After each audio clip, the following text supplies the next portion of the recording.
Bonjour à chacun.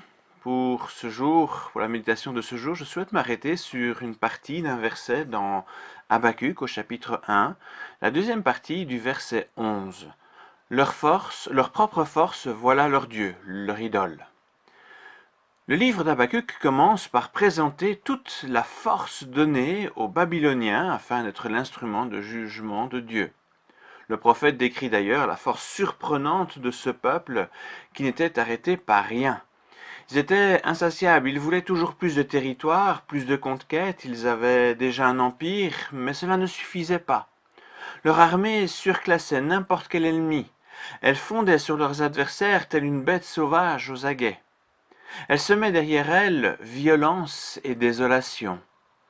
Leur arrogance était telle qu'elle se moquait ouvertement des rois et des gouverneurs.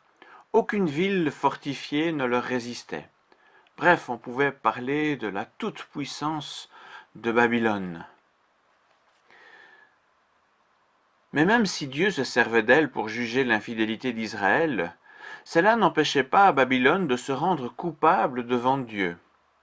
Avec sa force extraordinaire, Babylone se rendait coupable de tant d'injustices et d'exactions. Leur cœur n'était plus animé par des idéaux de justice. Cet empire avait fait de sa force son idole.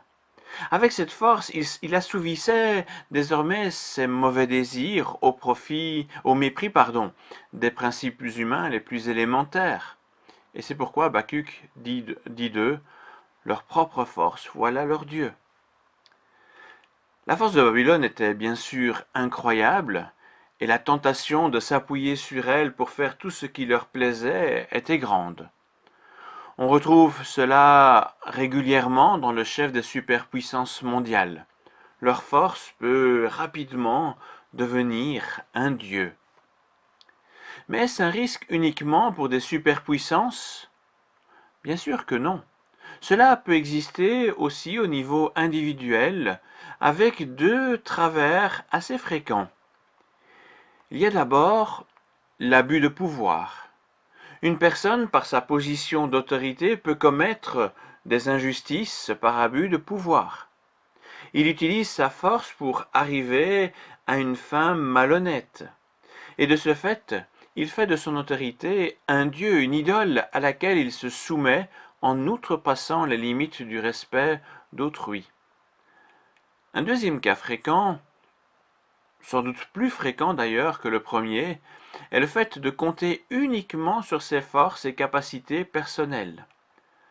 La force personnelle alors remplace un état d'humilité et de dépendance vis-à-vis de Dieu.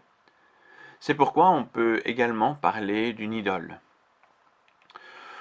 Aucun de nous n'est à l'abri de ces deux risques. La vigilance s'impose donc. Il existe une excellente façon d'éviter ce piège. Nous devons garder sur nous-mêmes un regard lucide.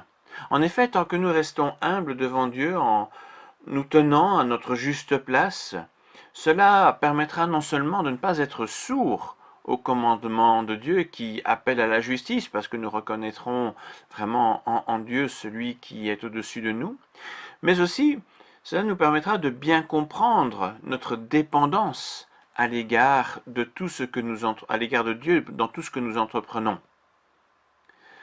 Nous pouvons être pleins de talent et pleins d'énergie.